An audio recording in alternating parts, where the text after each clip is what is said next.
Hello everyone, this is MS Pamar from Sainik School Preparatory Academy. I wish you all the best on this great moment of celebrating 77th Republic Day. India today is celebrating its 77th Republic Day. Today India is a resilient country. We are self-reliant in every sector. But whether it comes about defense capability, we are unmatched. Whether it comes in science and technology, we are unmatched.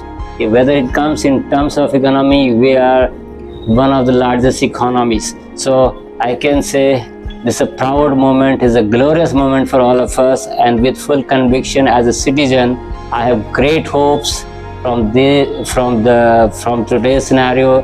The government is doing best of initiatives.